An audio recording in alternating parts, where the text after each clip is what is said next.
自杀的这些念头。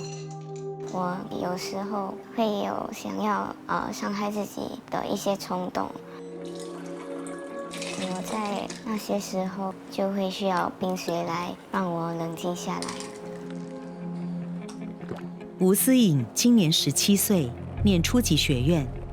她在升上中医那年坠入了焦虑症的黑洞。当我很焦虑的时候，我会开始很喘，我会开始哭，我的思路会更乱，身体也是可能会开始颤动，我就会觉得很无助，就会想要自杀，还是伤害自己。思颖在家里排老二，有个22岁的姐姐和14岁的妹妹。她的学业成绩比较好，以致父母对她的期望特别高。有一次，我的妈妈告诉我，我是家里唯一的希望。然后我听到那句话的时候，就觉得好像有很多负担，就会觉得我需要很快的去长大，而且可能没有像我的朋友们一样有时间去享受他们的童年。性格比较内向的思颖，在家里碰到难题，很多时候都默默地承受着。我的父母每天可能会吵架，然后会让我很焦虑，因为我觉得自己也做不到什么。小学的时候，我会跟他们讲我的心事，但是在那些时候，他们没有真的去听。我妈妈没有觉得心理健康是真实的问题。我的爸爸说你应该多乐观一点，就是让我觉得，那你觉得我没有尝试乐观吗？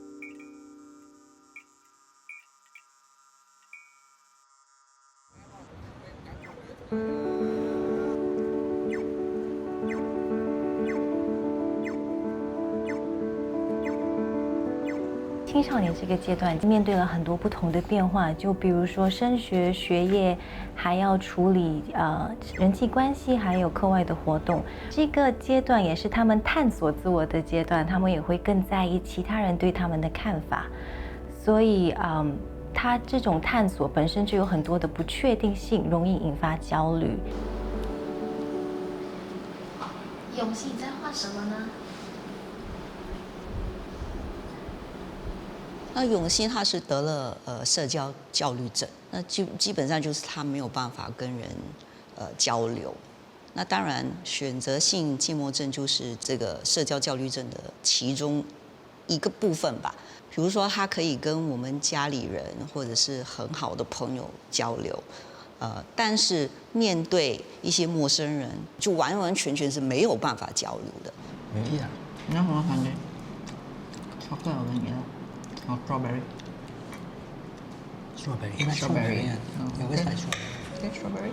今年20岁的张永兴，本性内敛，从小到大，外婆是他主要的看护者，感情很亲密。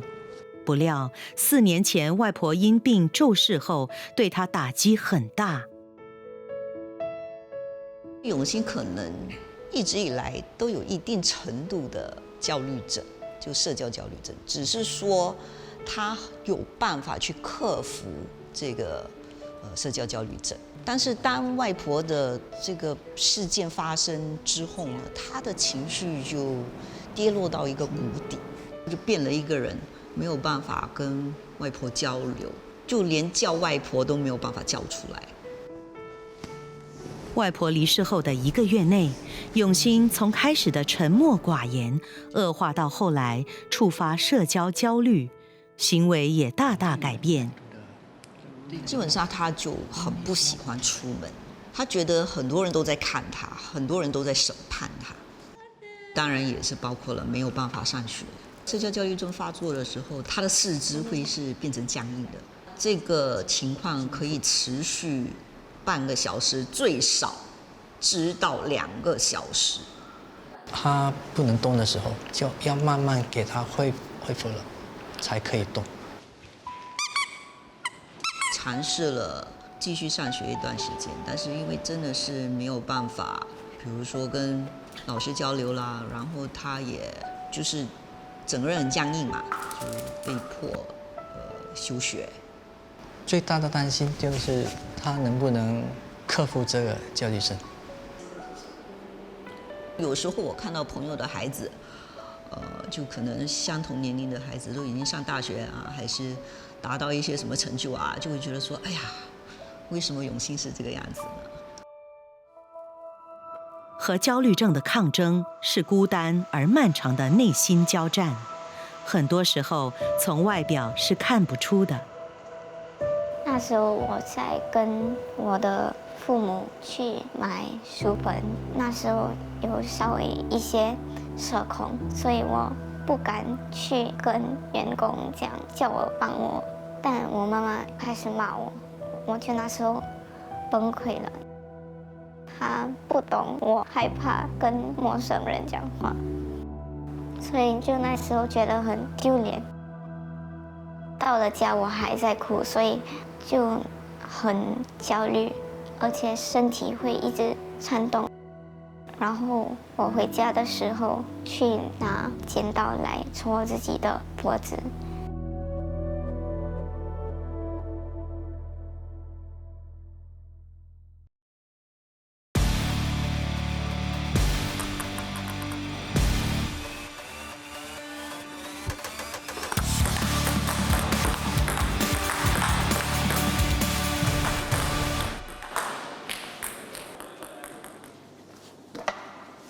好球，谢谢。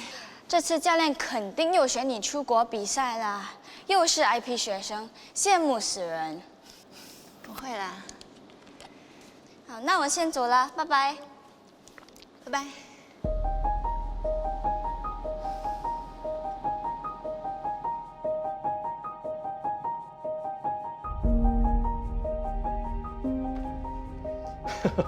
你看，我都说了，乒乓 DSA 啊是有用的，我们的女儿可以进名校了。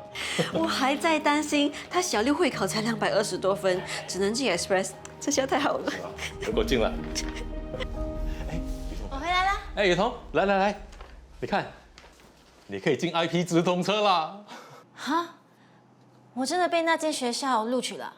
对呀。怎么了 ？IP 学生肯定很聪明，我会不会？哎，你也很聪明，不用害怕啊，你可以的。如果 IP 读不下去，没有 A level 文凭，是不是只有撇照一色了？这下太好了。爸爸是觉得进名校的话，他们就有很多机会进去，就是每个人都会读书嘛，就会激励你也想读书。没关系，我会努力的。如果能重新再选择的话，我肯定不会以运动选名校，进入那种环境。我有3个孩子，我的儿子让我最放心，我的第2的女儿可能跟他冲突比较多，让我最头痛的也是他吧，最心痛的也是他。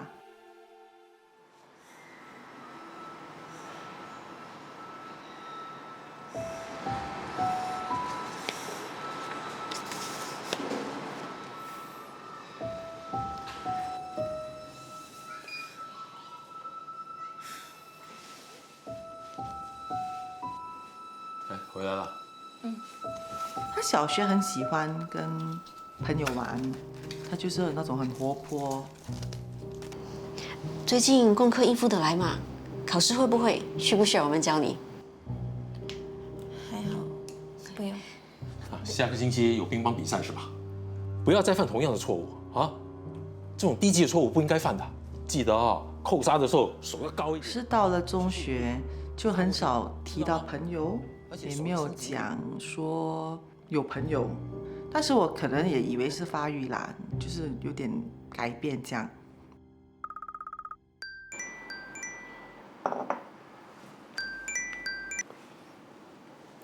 喂，你是？嗨，请问是雨桐妈妈吗？我是吴老师。他从来没有跟我分享过学业的东西。雨桐的英文不及格，其他科目的成绩也不理想。小学的时候，我有一直想教他、帮他，可能自己也不是很有耐心啦，所以他也不想来问我，可能怕被骂。老师打电话来了。那天我就是看他的脸色变，然后那个焦虑、那个怕，然后我知道他可能觉得自己真的是不够好，真的可能是怕会不及格，然后很多顾虑。都不知道你怎么打的，这场比赛根本就不应该输的。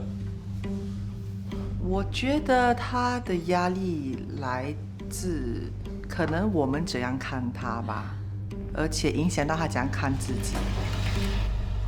你刚才和雨桐说话的语气是不是太重了？讲了多少次啊，还是犯这种低级的错误？好好照我方法去打，很难吗？他哥哥还不是这样打？那你也不用在每个人的面前骂他呀。如果他还想留在国家队，心理的素质就要强大。其实，在运动方面，可能他就是觉得他比不上别人，他在成绩方面都是在学校，在他的班上的最后几名，他一直都把自己看成是个失败者吧。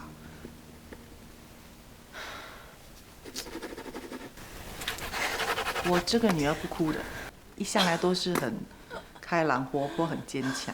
她怎样跌，她都不哭。她中3的时候，对，是我第一次看我女儿崩溃。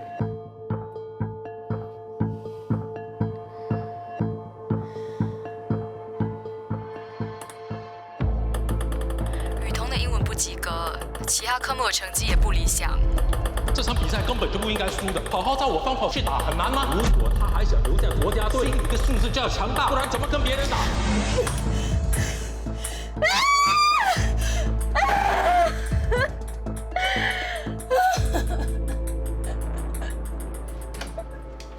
雨桐，你怎么了？我真的不会，我为什么不会？当他开始哭的时候，我真的吓到。我就问他发生什么事情，他跟我讲他不能做他的功课。什么事啊？干什么？我不会。你哭有什么用啊？啊？数学题不会，我教你，走。我叫你走。啊？这些题目根本就不难。啊？走，不要浪费我时间哦。啊？走，我教你。要学才会啊，哭会吗？啊，哭就会吗？你不要再讲了啦，我都没有看过他这个样子。如果你的女儿去，你怎么办？我当时会觉得很内疚，觉得是我害了他，因为这些东西我没有想过可能会发生。雨桐，你怎么啦？妈妈可以进来吗？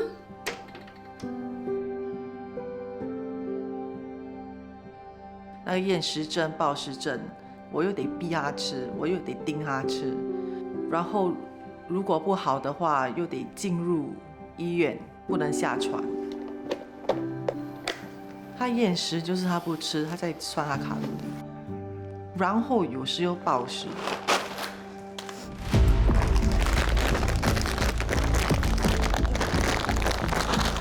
又吃不停，吃变成那么一个痛苦的事情。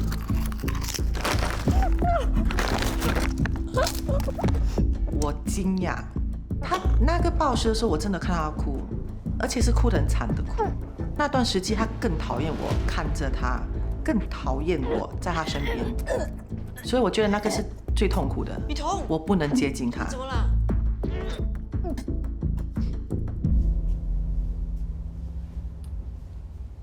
你的心情如何？陪伴他的那个心理医生就是教他怎样做。我很担心这次考试又不及格，影响以后升学。哇，那是我真的很痛苦，而且我又不能骂他，又不能讲他。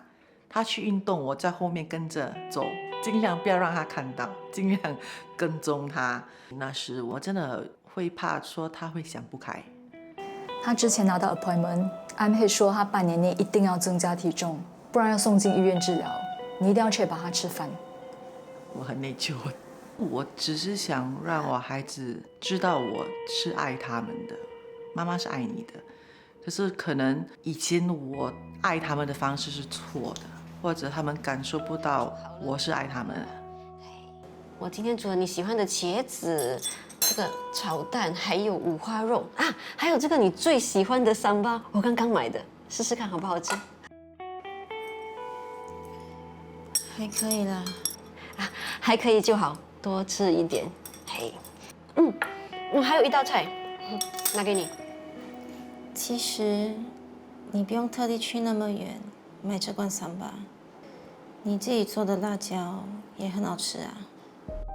所以我觉得现在我女儿走向我，就是她真的觉得我爱她，而且那个力量能让她面对这世界，让她慢慢走出来。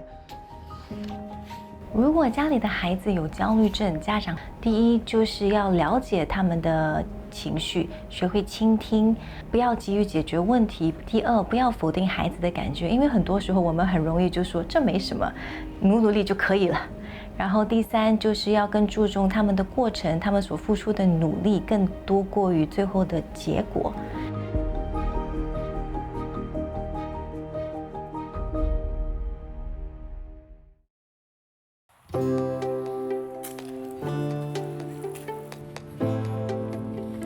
经过4年的心理治疗，患有选择性缄默症的永欣依然在努力克服心理的焦虑，和外人正常交流。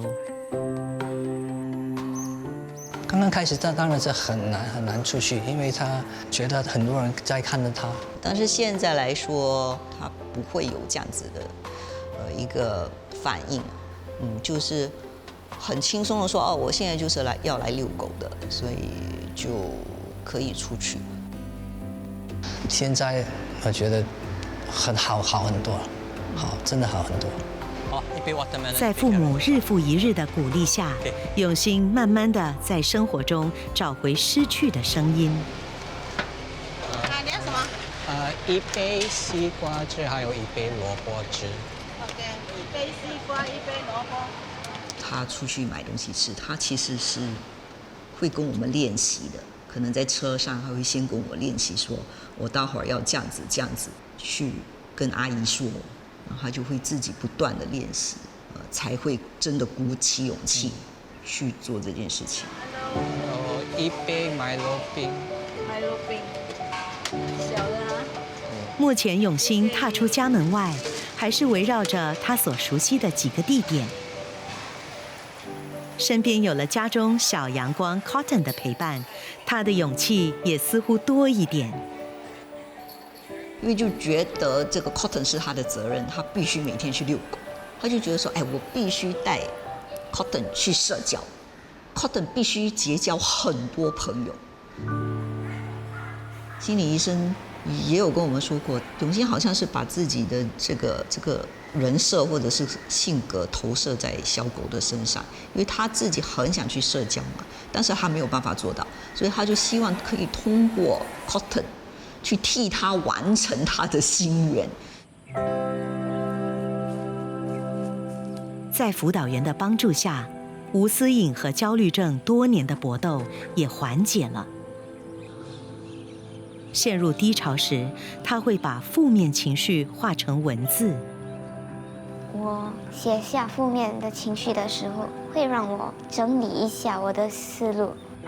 每个星期跟辅导员见面的时候，都会写一下那个星期发生的一件事，让我感到感恩，会让我能够在最煎熬的时期找出一丝希望吧。烦闷时，思颖也会走向户外，调整心态。现在我会觉得，不是想要克服焦虑症，而是学会如何跟焦虑症一起生活。我接受了自己是不完美的，也接受生活不会一直顺路的。虽然我也控制不了我周围的环境，但我可以控制自己，然后发挥自己的潜能，把自己生活过得很充实就足够了。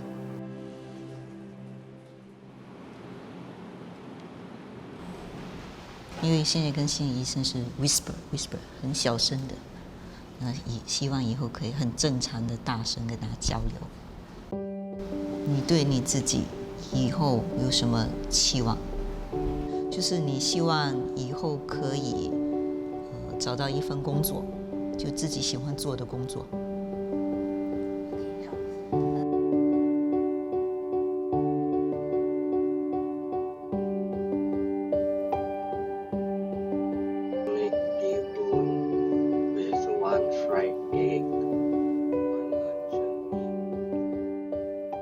要预防焦虑症的话，青少年第一可以对自己的情绪上有更好的认知，要知道自己压力的根源，他才可以及时的对症下药。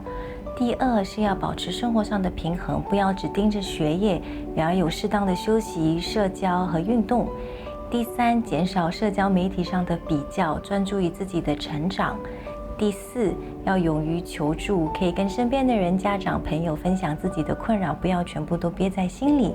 最后，也可以适当的学习一些调节自己情绪的技巧。